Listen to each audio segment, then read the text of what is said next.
Marvellous. Absolutely marvellous. Paul Andrews, cue to music. Very good. I do enjoy a sit-at-home producer. You see, you've already pissed him off now, straight away. One of our loveliest, loyalist, your dripping sarcasm has already upset. Yeah, it's all going horribly. What are you doing now? What are you doing? It's just all going horribly Your wrong. fingers like bananas today. Eve Phantom, crazy girl, crazy name. Oh, yes, they are like fingers. I forgot to play that scary music. Try that again. Eve Phantom, crazy gal, crazy name, in your own time. Don't start on me. Go. Andrea Lucas, hi, gents, and anyone else watching. Thank you, Andrea Lucas. And if you want to know how to save the day, live your life the Andrea Lucas way. Oh, wash your hands, go to the toilet. Thank you, Andrea Lucas. Listen to Men's radio station. Thank you, Andrea Lucas. That's enough of that. Ed Grossman, good Wednesday, good morning. I was pissing by on my bicycle. That is still one of the funniest TV characters ever. Did you used to love that? Yes. Arthur Bostrom as the policeman. It was such a joke on a joke on a joke. I absolutely loved it. Sue Cressman, not sure if I can stay long, but it's lovely to see you all. She's a woman on the move, a woman on the make, a woman with things to do, a woman with plans. She also runs this enormous place called Nailcoat Hall, which I will, should we ever get through this nightmare, go and visit. Because it looks great, and Phil's been raving about it. I'm not bringing Phil. There isn't enough single malt in Nailcoat Hall to deal with your. Did you like the photo I sent of you? This is vicious rumor, if ever. Yeah, but it's true, baby. It's true.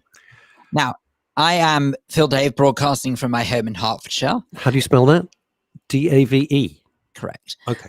And got it. Mr. Russ Kane is broadcasting today from hit me with it. Dust in. I have to put glasses back on. The dust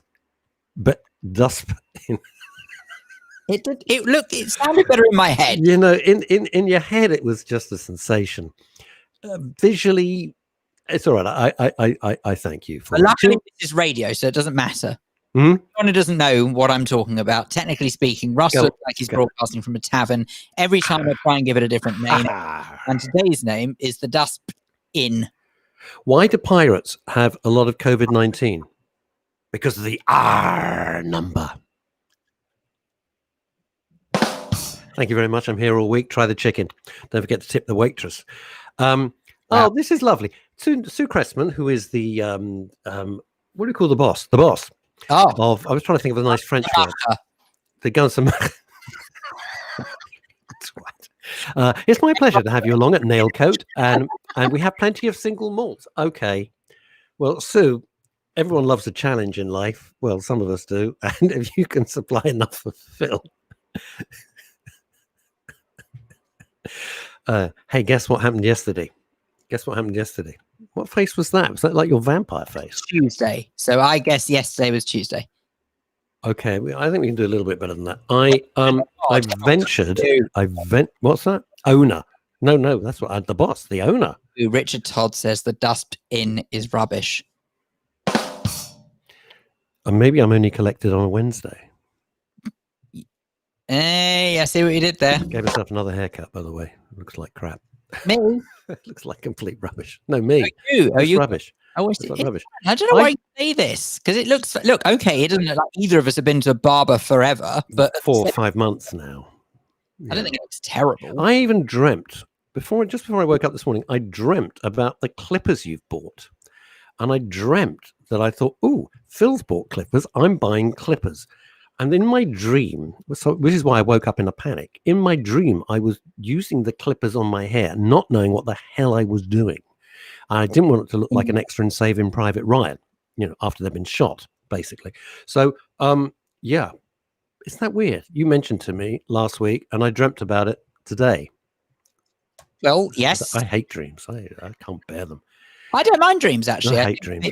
They make the night pass a little quicker. No.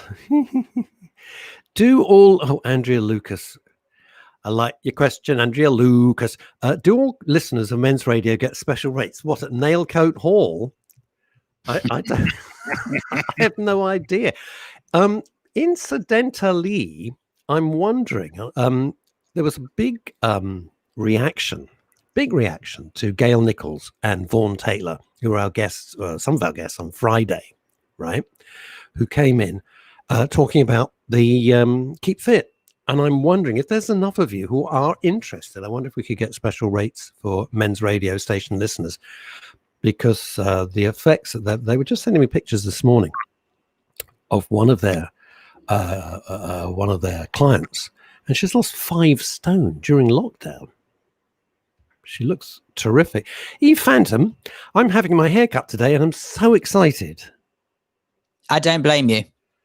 Which particular hair? One on the left, just one on the right? What is it? What is it? You look like Wurzel Gummidge at the moment. How's it going? Andrew Lucas, I'm having my hair cut tomorrow afternoon. Oh, fantastic. Oh, it's all going now. It's all happening. It's all happening. Well, see, this is me, right? Hang on. See, this is what. That's it. Kind of it. Do you know what? I just don't care. I don't care anymore. Just don't care. Well, I'd suggest that's quite a good attitude to have. I couldn't give a monkeys, quite honestly. I'm still alive. That's the main thing. I'm still alive. That's the main thing, isn't it? But Really, you have all my the word. blooming, all the round, and we'll buy you a mirror. I've got a mirror.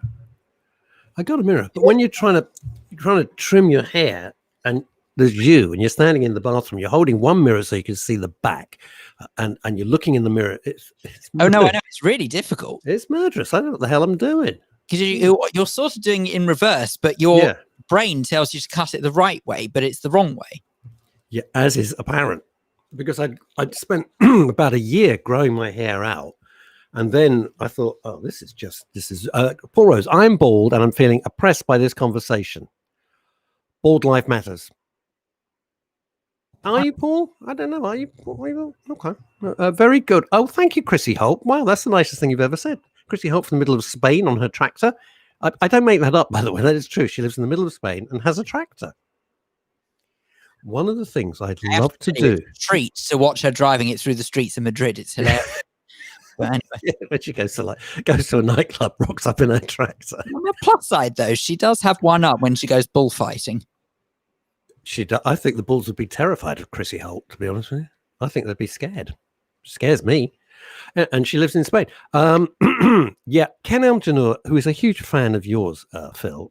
Me? Really? I don't do anything to encourage that. Showbiz. You see, it's Fleet Street showbiz.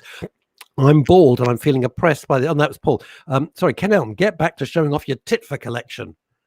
I nearly misunderstood that. He means your hat. Tit for tat hat. Got it. Lisa Baptist, on the other hand, says being bald is a sign of virility. Well, Sam Monroe would be thrilled.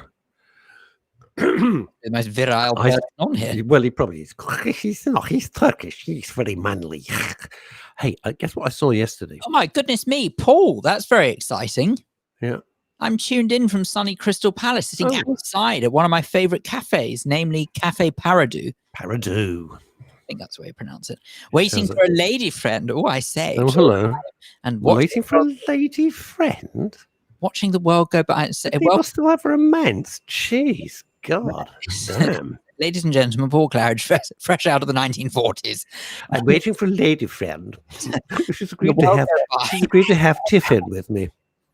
Yeah, I mean, you want to class yourself as quite refined, Paul, because to be honest with you, I'm more used to people just saying, I'm waiting for my bitch to arrive. So frankly, I'm delighted. Is that how you speak in Hertfordshire? If your mother could hear you now, she'd be up there, slap the back of your knees. Well, quite. You have to find them if first. Linda Dave could hear that sort of filth coming out of her little boy's mouth, there would be ructions. So yesterday, talking of hats, I saw something for you. Oh. And I was tempted to buy it, but it would have been a fortune. There's a fabulous men's hattery. What's it called?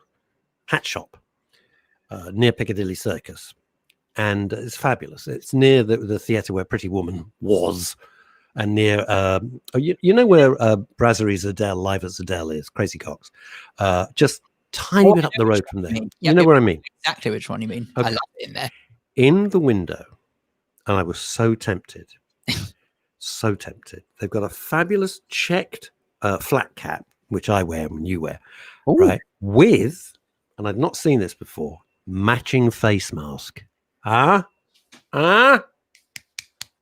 I Huh? like the sound of that. Fabulous chat.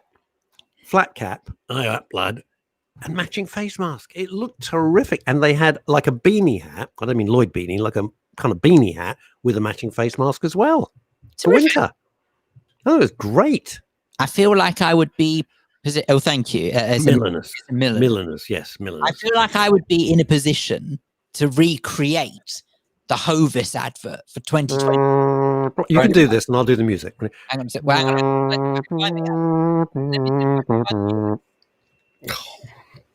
I'm not saying you're not doing a great job. There you go. That doesn't sound very like it, does it? That sounds like a funeral dirge. It was horrible. Oh dear, that's not very No, good. that's what's that. Buy my bread and drop dead. Hang on, there's. That's not good. Oh, there you go. That's better. Marvelous. No, That's not it. it is. Hang on. Hey, by gum, I remember waking up as a little lad, walking down my road, trying to go get a loaf of bread from my mother. I don't know what the words are, but it sounds something vaguely like that, don't it? It will like going to top a world going uphill. 17 of us in one room sharing a tin bath. I could tell, though, the person who was narrating that must have smoked about 100 a day at the age of 15. Very, very Aye, aye, lad. This is the joke, the running joke that I have with Vaughan Taylor and Gail Nichols. They're two of the most sophisticated people you could meet, but because they live in Cheshire, so I always take the thing that, Vaughan has, a tin bath once a month, and they keep racing pigeons and every sort of ridiculous, stupid cliche that I can possibly find. And the worse it gets, the more they find it funny. Paul Claridge, I'm bald and very happy. Oh, no. That's because he's off his meds. That's why. Ugh. Chrissy Holt is saying buy it for. Well, do you know, I was going to go into the shop, Chrissy, and actually inquire and give it as a gift to Phil Dave. And next time I'm out, God knows when that'll ever be. But I think I will inquire. I think I'll inquire. I need to know what size head you've got, apart from enormous. It's very, very kind of you, yes. Because the hair's got to fit underneath the hat. Well, so you need a top hat. You need to look like Slash from Guns N' Roses. That's all hair. But this is the problem. It sort of varies on a day-to-day basis, because one day it might be absolutely fine because of the whole sort of hair being a bit, well, floppy, for want of a better term. But then, and then the other day, when another word we want to hear, ladies, when it's a bit bouffon, bouffon. It might sort of not fit the hat, so I have to be. All right. A Capstick Comes Home by Tony Capstick was a great mimic of that hat. A hit in 1981. Thank you, Richard Todd. Chrissy Holt, I love that advert. And the gorgeous man with the Yorkie bar. Yeah, can you imagine trying to do an advert now saying it's that you can't have this chocolate, it's just for men? Oh, God. Oh, wow. Sue Cressman, that is a great idea. I'm making face masks while our business is unable to open. Must try a matching hat now. Well, I got to tell you, Sue, in all honesty, it looked terrific. Paul Rose, that music's called Coming Home. Coming Home.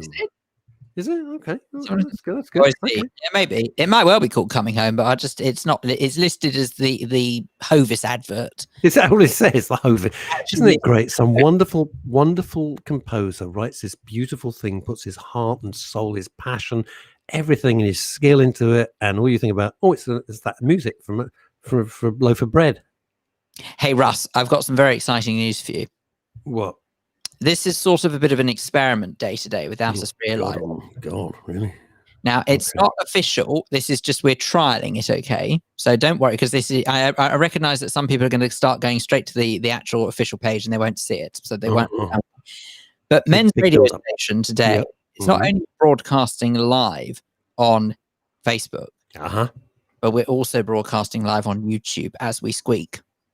Well, I saw the little thing come up on one of my screens. My other computer's been somewhat purloined. Would you like to borrow my computer? Oh, that would be handy. I didn't mean forever. Women. YouTube. So I've got a little YouTube logo that's come up. And so what does that mean? Well, it explains means to the uninitiated and stupid, i.e. me. Well, it's fine. You'll find the link on Twitter because I have linked you on Twitter. Okay. Am I allowed back yet? No, it's 48 hours, so we're done. Okay, we're done with our boycott. Thanks to We've Wiley, we've proven gassy, the point. racist, rancid little piece of crap. Go on. Yeah, we've proven the point. Can I Okay. just suggest that we actually call him Richard Cowie from now on? Because the truth is, I don't really want to give him publicity. And what's his name? Richard Cowie. Richard Cowie. Yes. Dick by name, Dick by nature. Okay. They still running the excuse, oh, he's mentally ill. They're still doing that one. Anyway, yeah, quite. I have no idea what excuse they get. Well, I have to tell you that actually, Maybe it's just a rancid racist. That would be kind of an excuse, isn't it? can I suggest as well that I don't care very much for when people do say that it's a mental health problem, because I happen to, as I'm sure Russ does as well, through the work we do on this show and then some, know quite a few people who, quote, suffer with mental health. Absolutely. And they are not in the least bit racist. So please don't use that as an It's pathetic. It's really quite an insult. It's the whole thing, isn't it? It's the It's the whole default position. Oh, you can't criticize mentally ill. No, Phil and I have had over what have we been doing this now? A year and a half. When we started this January 2019. We started this 1903 or something like that. Hitler was massing on the Polish border. No, we started in January 2019, right? We've had hundreds and hundreds of guests in. And we've been lucky because only two we didn't like, and they didn't like us. But there we are. That's life. Couldn't get over it. And a lot of them have had severe mental problems, severe attempted suicide. You know, and Phil and I've come out the studio when we had the studio before lockdown, and we were like, wow, and looked at each other and felt exhausted because you think, well, there but for fortune, there but for the grace of God, if you believe such things, that could have been me. That could have been Phil. That could have been me. And in the day when we were sat with the producer, that could have been the producer. It could have been any of us. And it's a very what's the word I'm thinking? You're heavily affected by it. You're heavily affected by it. There's not really any other words to describe it. It is draining. It really drains you. And please don't think that we're moaning. That it's not that. It's emotionally draining, because if you care and if you're engaged, you're fully engaged, you know? And it's not like it's just a job and you're worrying about what you're going to have for tea. When you're sitting a few feet apart from someone who's pouring out their life and have gone through a horrendous suicide attempt or something like that, it's very heavy. It's very draining. It's emotionally charged, and you come away seriously affected by it. And grateful that they didn't succeed, as indeed are they. But none of them, through everything that's been going on, and they all had different reasons why they wanted to do it, or they've all had different reasons with their mental health problems, which is why we set the program up. None of them suddenly started spouting racial filth. It's just garbage. It is just garbage. I'm just waiting for the race card to be played. That's all I'm waiting for. That'll just be the full house. And then he's got the get out of jail free card, and that really infuriates me. Because if you think about it, talk about a double standard. Andrea Lucas saw something online from America. A couple of idiots in a store wearing masks with swastikas on them. Oh, yes, I did. God almighty. Jesus Christ. Yeah. Now, what was it or something? I can't remember. There was something. They were doing this to prove a point or something like that. What? I think they were saying something along the line. I feel like they made it. I know it sounds a silly thing to say. Of course, it was political, but I think they made it about politics when they were confronted about it. And I can't remember what their pathetic excuse was that they wore it. But yes, I did see. Here's the thing. I'm just going to say it. I don't know how we can go from being so jolly to this, but this is what we're dealing with. This is what we're dealing with now on a daily basis. It's disgusting. It's not the 1930s. It's 2020. We're heading into 2021. Grow up. Move on. There you go. According to The Independent, a couple in Minnesota wore swastika masks while shopping at Walmart, but claimed they are not Nazis, despite the symbols. They said it was their political enemies who were the fascists. So that's nice. It's their political enemies who are the... Have you ever heard such shit in your life? This is just crap. Their political enemies are the fascists. No, they just not your political party, you morons. Apparently, do they understand? Phil, do they, when people just say you fascist, do people actually understand the meaning of the word fascist and what comes with it? It's a package deal. It's a package deal. You can't just throw words around like that. Supposing you and I walk into Tesco's wearing masks saying something racially abusive about black people, and just say, "Oh, we're just making a point." Just it's ridiculous. Ed Grossman. Now look, Shocking. I recognize where the sentiment comes from, but might I suggest that we are better than that? No need for that. Come on. Paul Rose, really great point. Paul, I get this point. What do you think, Phil? I'd like you to play. Well, I stayed off Twitter for 2 days. Is racism finished now? Man, it hasn't even started. No, it hasn't even started. No, it clearly hasn't finished. But I think the point is don't underestimate how much money potentially Twitter could have lost for 2 days of many of their users. No, you know much more than me because you are the chic geek, such as your super K. How would they lose? In all seriousness, so Paul and I and you and lots of people say, right, sod you, Twitter, we're not coming on for 2 days. Whoa, big deal. How does my little stamping my foot seriously affect their income? Because I'd really like to know. How does it work? In a nutshell, yeah, Twitter relies very much so on advertising in terms of its market, in terms of how it makes its money. Okay. So when you have someone is using Twitter, it's not a coincidence if suddenly a tweet comes up that supposedly appeals to them.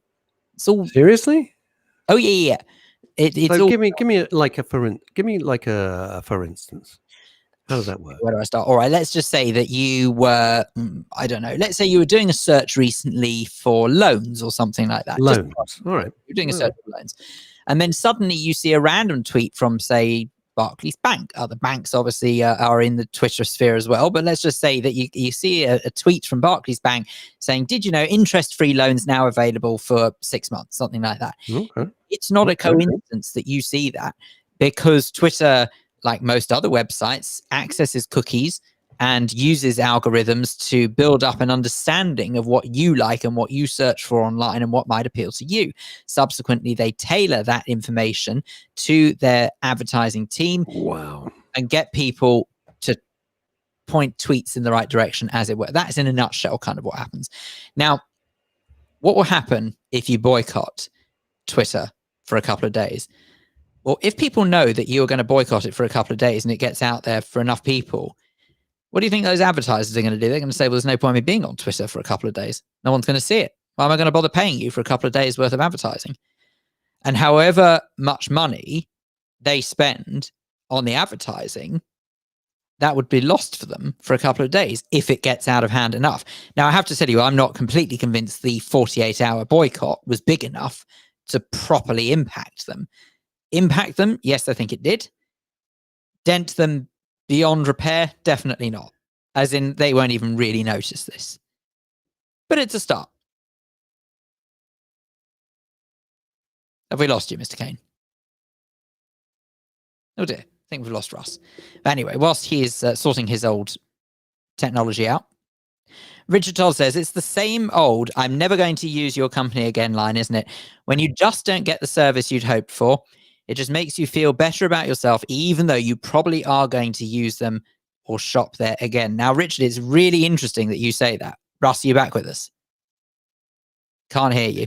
Right. Yes, I was there. I'm sorry. I was trying to push everything onto the other Facebook sites. So I've been listening to everything. It takes forever to do this because I don't have the other laptop. Fine.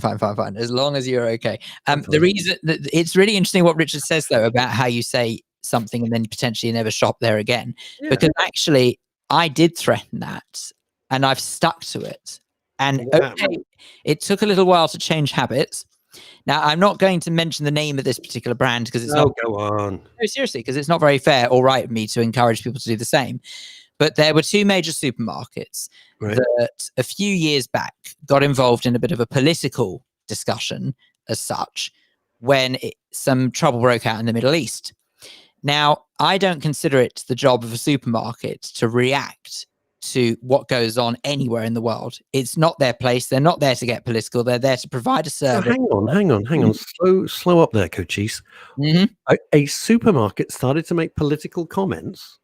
Less comments. It was more a political statement. And I don't mean statement as in they released a load of words. There was a flare up in the Middle East and they started removing certain products from their shelf. I wonder what they were. One supermarket removed certain products from their shelves. Right. Right. disapproved of everything that was going on. The other supermarket decided that they were going to remove their entire kosher section in a densely populated Jewish area. And no, I'm not saying Golders Green or Stamford Hill. I'll let you work out where else it might be. But the upshot was is they removed the kosher products. Yeah. Bearing in mind, it was probably one of the only places for miles around that Jews who were in that area could actually sort of go out on lunch break and get some food. They decided to remove it. Kosher, by the way. The reason why they decided to remove it is because, and quotes, they said something along the lines of they didn't want any trouble. Now, no one was going to cause trouble from that side of the fence, believe me. They weren't interested. In fact, I think you'll find most Jews in this country don't really care that much about the policies of Israel, if we're being honest. But the fact that two major supermarkets decided that they felt it necessary to get involved in politics, that made me in turn say, right, that's not the supermarket for me. Oh, I'd have blocked them straight off. I'm not interested. Screw them. Only one of them, that was actually about 6 or 7 years ago now. Okay. One of them I've not stepped foot in for 6 years. And the other one I've only just started going back because they did something that I actually thought. Is it called Nazi land? You'd be forgiven. You get frozen food from Nazi. Is it Nazi land? Mishkite markets. What is it? Anyway, the upshot is that I don't believe that a supermarket. They got no place. They're bang out of order. They're bang out of order, and they're kowtowing. Yeah, they're kowtowing. Dylan Kerr, I'm very fed up of companies making statements, especially when they pick and choose their moment to be ethical. Beautifully said, Dylan Kerr. Absolutely right. Absolutely right, man. You know, well said, Dylan. Thank you. This is what completely and utterly irritates me about national days. So when we have national days, all right, let's look, for example. Okay. I don't know, I'm going to get lambasted for this. People are going to say, okay, I had a 45-minute conversation about you, by the way, on Friday. 45 minutes. Okay.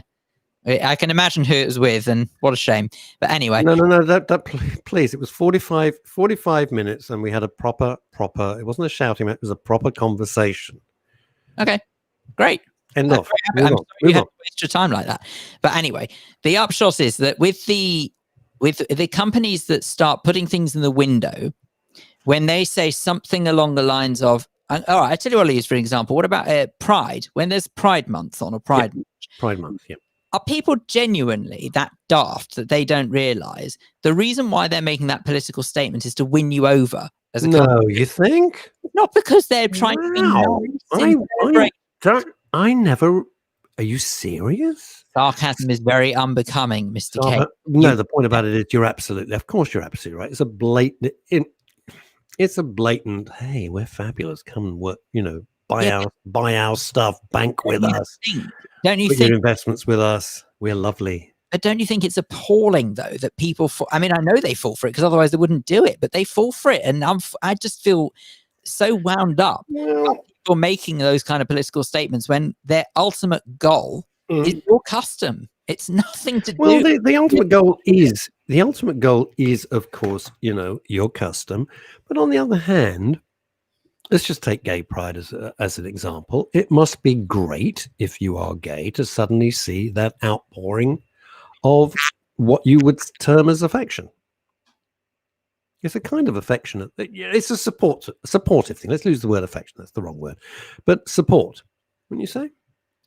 Dylan Kerr. Dylan, I'm liking your comments today. They're duplicitous, to be frank. Well, of course they are. They'll bend any way in the wind to get your business. You know that. But let me just ask you this. Two things. Celebrated it. What's that? I'd love to think that they actually did that because they genuinely care about an event. And it's not even necessarily just Pride. It's even religious festivals as well. When they say Eid Mubarak or what have you to try and appeal to Muslim customers, when they wish you happy Passover to appeal to Jewish customers, it's not a coincidence. They're not being considerate towards your religion or your beliefs or your way of life. They're doing it as and I hate it. I absolutely hate it. Just don't be political. Don't bring religion or politics into sell your toilet rolls and get on with it. Absolutely.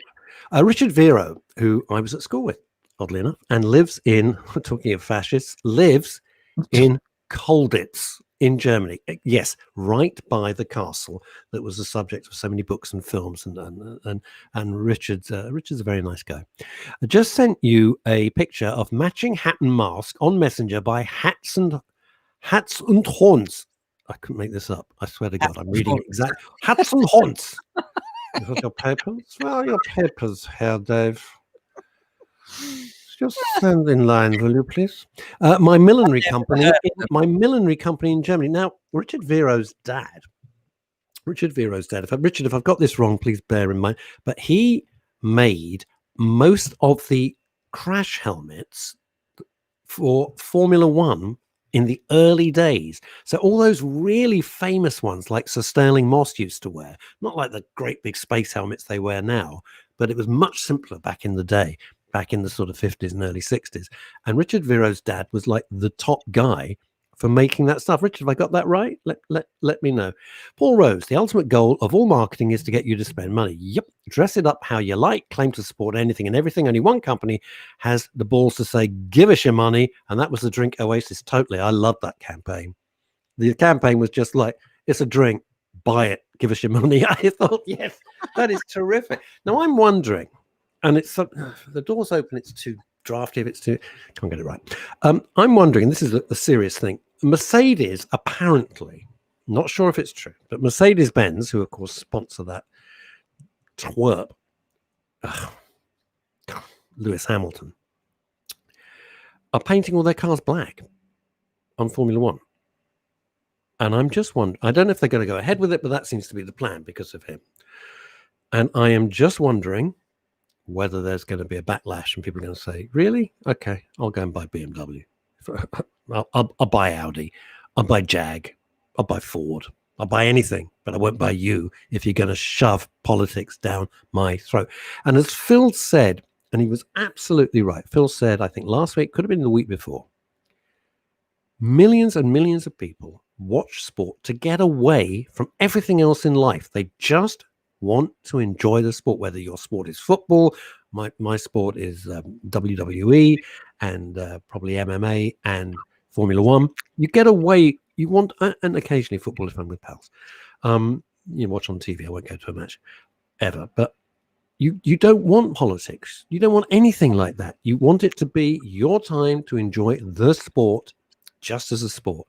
And Lewis Hamilton shooting his mouth off saying, I'm very disappointed. And he names the names of the drivers he's disappointed with that won't take the knee. Why should they, Lewis? You're not the boss of them. Why should they? That's their choice. You're trying to force this issue. Yet there will be a real kickback from this. Richard Vero confirmed what you suspected about the involvement with crash. Oh, yeah. Right.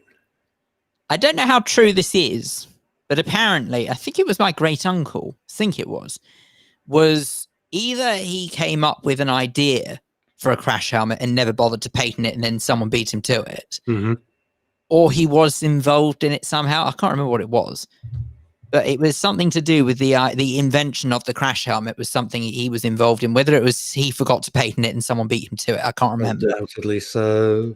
But anyway, I never know if that's true or not. It's a nice thought, though. I mean, it's a nice thought exactly the same way that my great uncle was one of the founding people behind Addison Lee. Your uncle's what? Say that again? Great uncle, yeah, was one of the or sort of amongst the founding partners of the taxi firm Addison Lee. Addison Lee. I hated that advert on Capital. It drove me mad. But I should stress that he sadly sold it when it was a fleet of about 6 cars. Of course he did. Guaranteed. Right, let's just read this from Richard Vero because it's good. What's that? I said he sold it a little bit too soon for my life. There you go. Timing. It's absolutely everything. Let's just say, Richard told it's the same I'm never going to use your company again line, isn't it? When you just don't get the service you'd hope for, it just makes you feel better about yourself, though you're probably going to use them again, maybe. Right. Ed, Ken Jr., I want to come on to your point in just a second. And Ed Grossman, I'm going to answer your thing. Sue Cressman, I hope you can come back and join us. I'm very fed up. And Dylan, we've read that. Now, Richard Vero, he says, yeah, he made racing helmets for Graham Hill, John Surtees, Jack Bramham, Jim Clark, in fact, all the great racing drivers. And I would say this, and I would say it to Lewis Hamilton's face. Sir Jackie Stewart has done more for the sport probably in the last 24 hours than you've done in your entire career, because it's all been about you. You and your money, you and your stupid clothes, you and your tax exile lifestyle. So Jackie Stewart and his team around him have been magnificent since the 60s and 70s in making the sport infinitely safer. And those are the people who should be celebrated, not you with your posturing. It just makes me sick. Richard Todd, wasn't it Henry Ford that famously said of his cars, you can have any color you want as long as it's black? Yeah, because that was his manufacturing process. He was not a nice guy. Henry Ford, not a nice person whatsoever. Lisa Baptiste, this is exciting. My great uncle, that Lisa says her great uncle, was one of the architects of Brent Cross. Fabulous. Like that. Isn't that great? I always remember Brent Cross was built on, effectively, it was marshland. Did you know that, Phil? Because you're younger, you wouldn't remember. But I remember there was nothing there at all. I think there may have been a great... I assumed that might be the case, but I didn't know that for sure. I think there was a great... you won't believe, I think there was a greyhound racing track where Brent Cross Shopping Centre now is. And they were offering crazy good terms to try and attract the big... like they did with Canary Wharf, to try and get the M&S, because they knew if they had these landmark firms, the others would come. And everybody who lived in the area around there going, oh, no one's going to go there. I remember it so clearly, you know, my mum and everyone. No one's going to go there. We've got the shops up the road. Who's going to go there? Blah, blah, blah. It'll be a white elephant, blah, blah, blah, blah, blah. Of course, it killed everything. It was like an atomic bomb. It killed everything within a radius of about 10 miles. Paul Rose built, oh God, you read. I know, I hate it. Paul, I absolutely loathe shopping centres. Brent Cross built on a swamp and little has changed. How rude. What's wrong with you? I used to work for Brent Cross Radio. It's all right. No, I know you do. That's nice. Hello, this is Phil Day. Have you got enough strawberries today? Go to Marks and Spencer's. There's a special offer. Was it like that? Was it like that? No, it was not.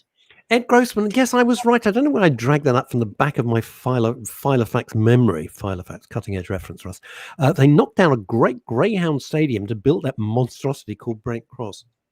Well, Brent Cross, of course, was way ahead of the curve, and they hadn't realized just how hugely popular, etc., that it was going to be. Coronavirus tests at airports demanded by Tory MPs. About blooming time too. Yeah. Oh, hey, let everybody in, let everybody out. What the hell? We'll just all die. Great. Dylan Kerr. Very good point from Dylan. Dylan Kerr, who's been very chatty today. I don't remember. Have we heard from Dylan before? No, it's not a name that's resonating. Dylan, welcome along. Thanks. Part of the family of Men's Radio Station. It's worth noting Mercedes-Benz didn't pay Holocaust survivors compensation after they were linked to machinery used in genocide. Hey, Lewis Hamilton, do you want to talk about slavery now? Really?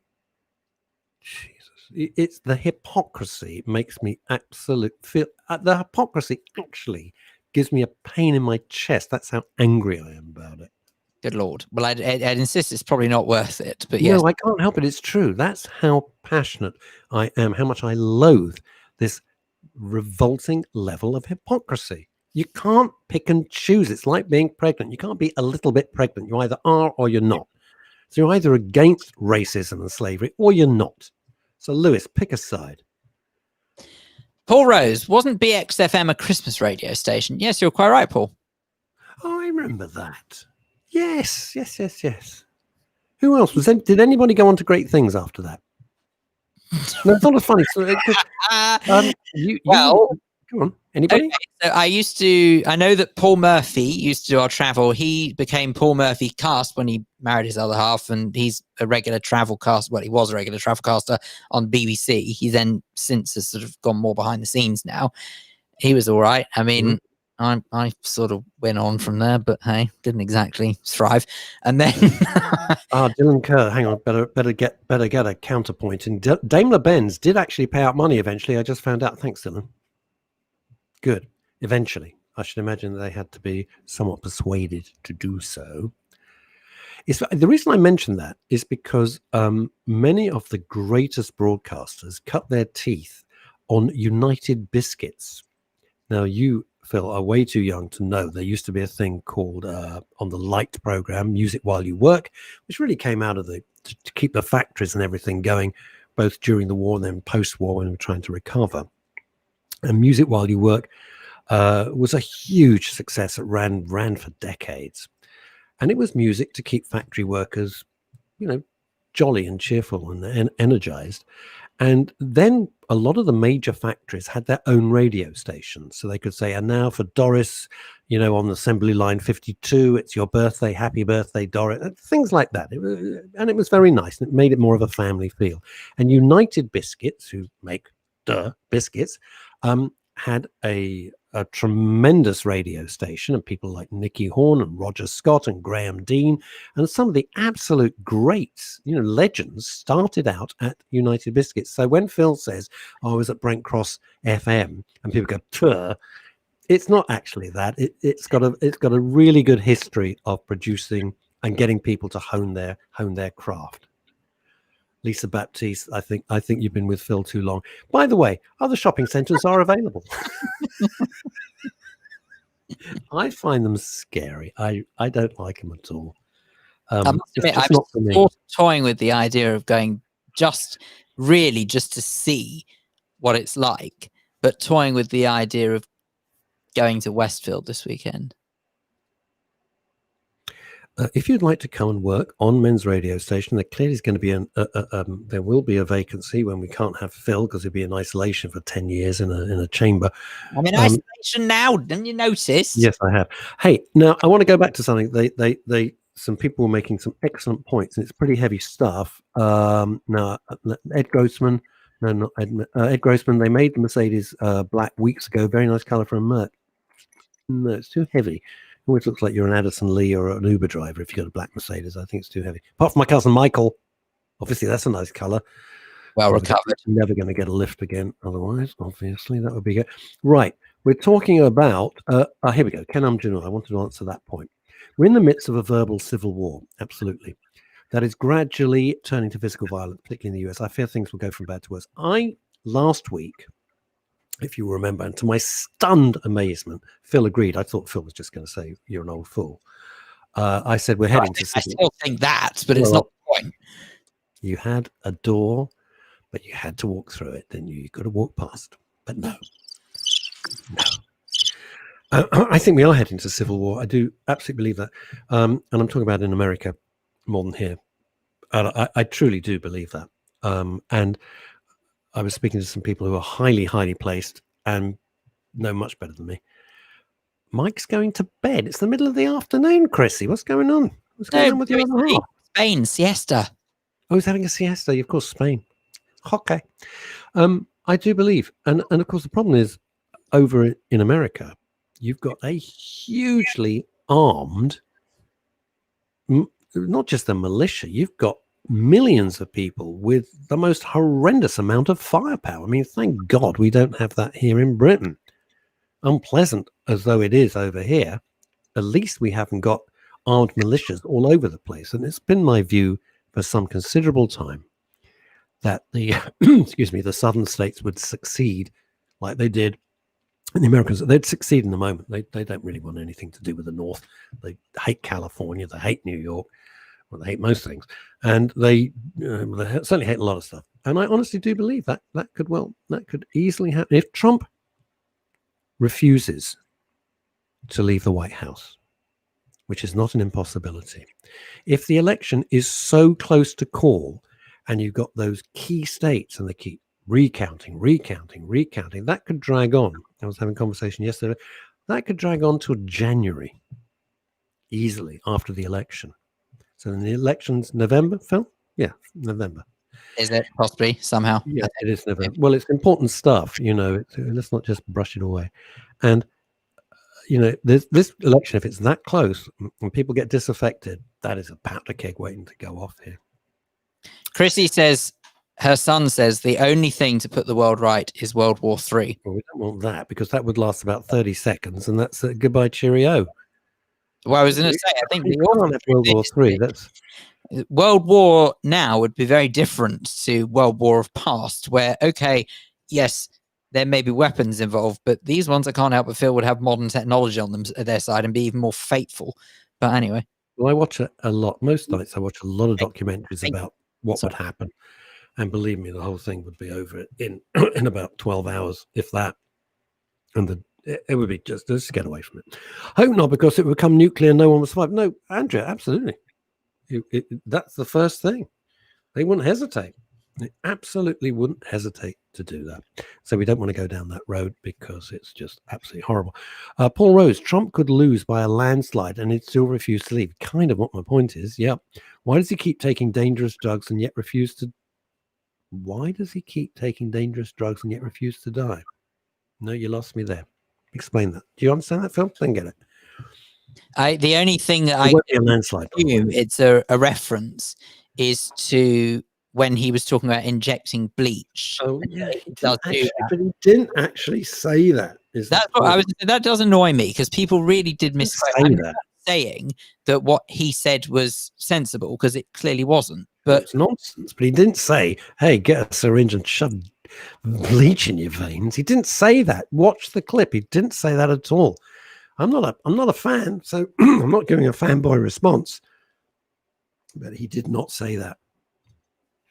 Cockroaches would survive. Absolutely. Well, that's reassuring.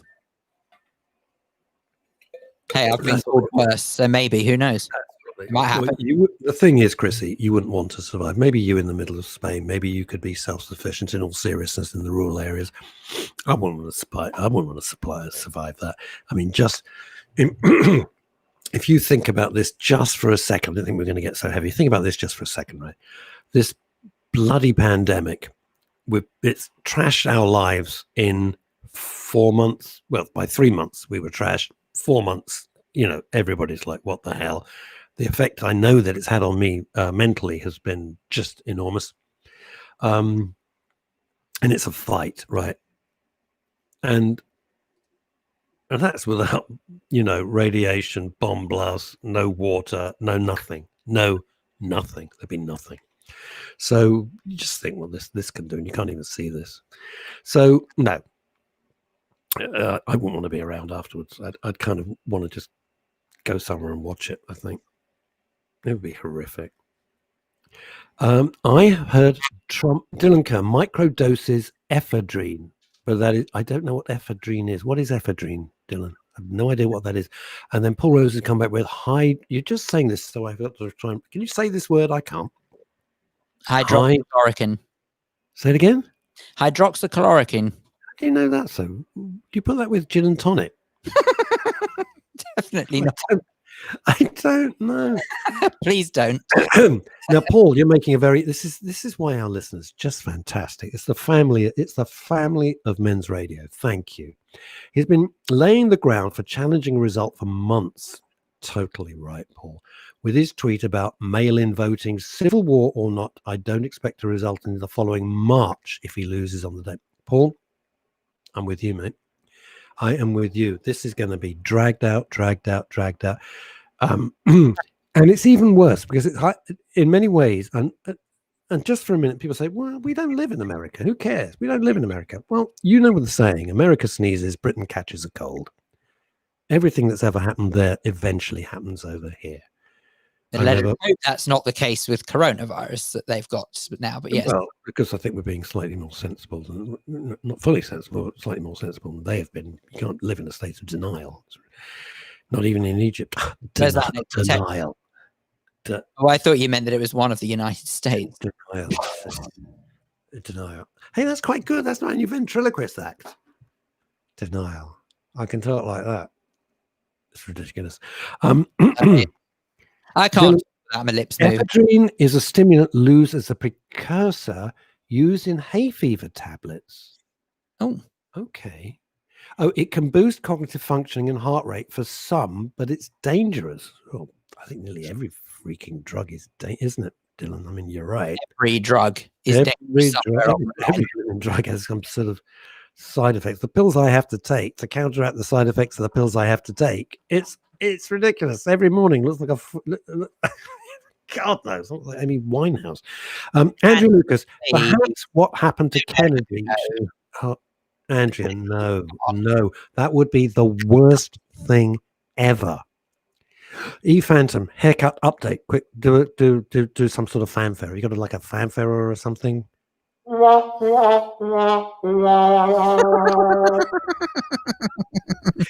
Phantom off early today. Have a note from my mum. Bye. Oh, she's going to get. As she said earlier in this thread, she's going to get her haircut finally. Probably looks like Wurzel Gummidge. Maybe not. What would be wrong with that? You know what? I'm sure it makes a very attractive Wurzel Gummidge.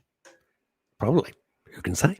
Paul Andrews, does no one remember Bush versus Gore? And that was just one state contested. Well, here is that. Well, Chrissy Holt, we'll read your thing in a minute. No, to answer your point, in all seriousness, Andrea Lucas, yep.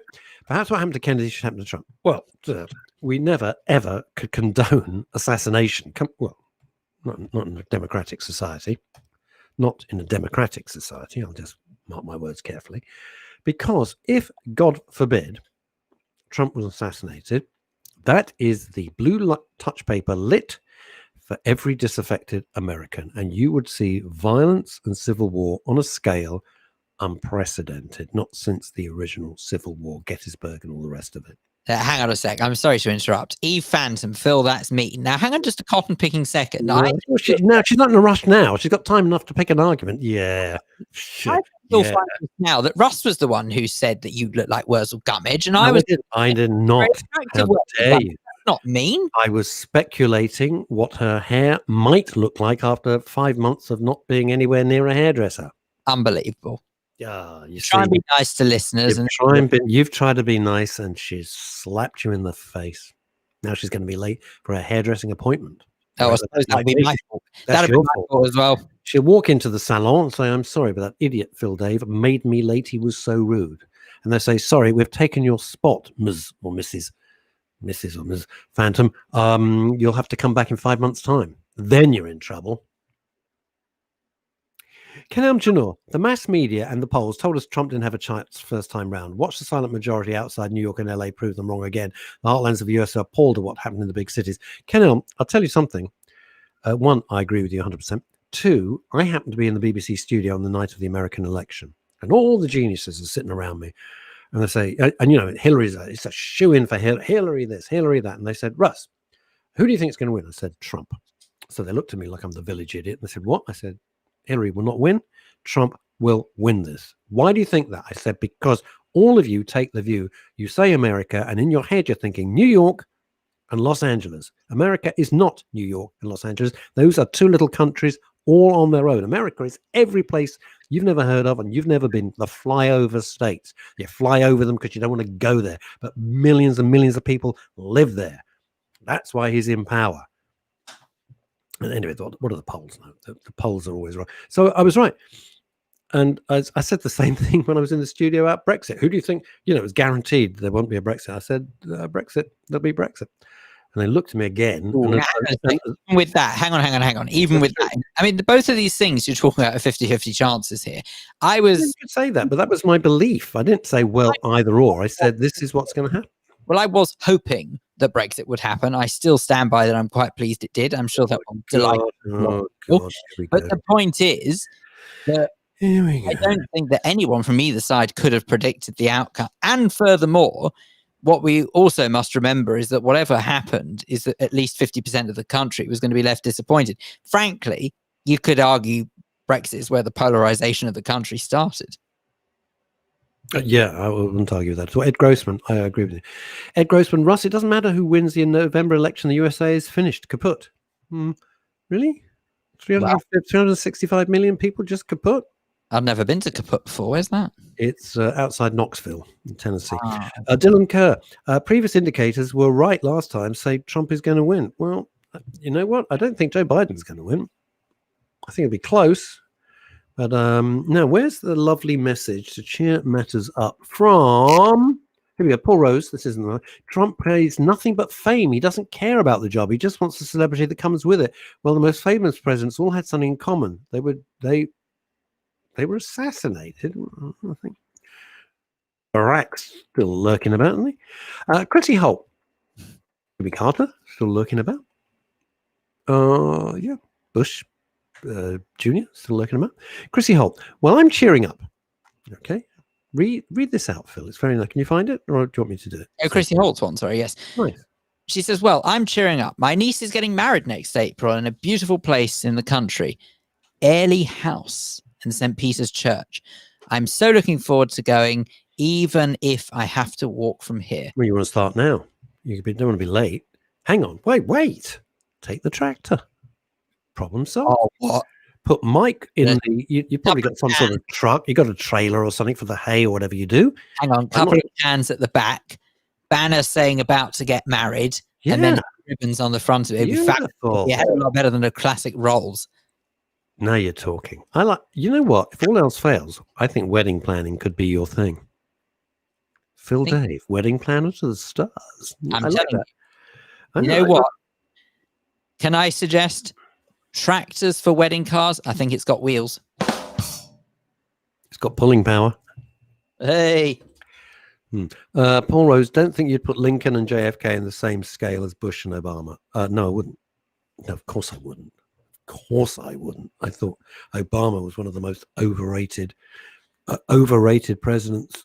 You know, handsome, charismatic, brilliant raconteur, fabulous sense of humor, incredibly glamorous couple, absolutely all of that. Do I think he was a good president? No, I don't. But was he? Would I love to meet him? Totally. I think he's like a dude. I don't think he was a great president, but I thought he had everything going. What a charismatic, handsome man. I literally don't think there's been a good president of the United States in my lifetime. I think you're right. Because the system is completely skewed against it, because you have to have billions of dollars to run in the race. Billions of dollars. Right, so that discounts 99% of the population straight away. End of. Dylan Kerr, if you used a tractor for weddings, you'd be that's very good. The talk of the town. TORQUE. I love that, Dylan. That is the gag of the day. Talk Dylan, of the town. That does deserve. Absolutely. That's very good. Johnny Carson used to go. Which started so many careers. Nehemia, Kimmy Lashmar. Hi, Kimmy.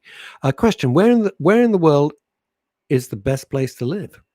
Well, that's impossible to answer. Where do you fancy? Do you like urban environments? Do you like peace and quiet? What do you like? What do you like? Ken Elm Jr., the media. Now, remember, Ken Elm was a top Fleet Street writer for many, many years. So when he talks about the media, he doesn't know what he's talking about. The media, particularly the BBC, only listen to the chattering Metro class, absolutely Guardian readers, etc. They have no idea what's happening in the suburbs. Completely right. That's why they always get it wrong. It's the silent majority. And the silent majority eventually go, just shut up. We've had enough of this crap. This is how it's going to be. And then they speak with a huge voice, and everyone goes, oh, didn't see that coming. No, because you don't care. That's why you don't care. You live in some sort of crazy echo chamber. It's the one thing we wanted to break with men's radio and women's radio is that horrible echo chamber. It's awful. You know, you watch the BBC and it's just like, you just said that. You know, you're talking to people who believe. You don't open debate. And if somebody has an opposite opinion, oh, you don't like that. Kimmy Lashmar, safe from nuclear? Nowhere. It honestly depends on the wind, where the wind's going to blow the radiation. Look, think about it this way, Kimmy. When they had the problem with Chernobyl, the disaster at Chernobyl, which was an accident, which in terms of a nuclear bomb, a hydrogen bomb, it was tiny. Bear in mind, it was awful. Please don't misunderstand. But in terms of a nuclear bomb, it was tiny. You couldn't have meat from Wales because the hills were affected by the radioactive fallout from Russia, from a tiny accident. You couldn't touch the sheep. You couldn't drink the milk. And that was tiny. The stuff they've got now, you know. You'll be delighted to hear that that's it for today. But the fallout of this show, oh, good. The fallout will be Friday morning. Yeah. when we will be back at 11 o'clock for our 3-hour show. So hopefully you'll join us then. We will have, as always on a Friday, a vast array of guests, and some of them we may even like. Oh, But whatever stop it. happens, That's so whatever, so rude.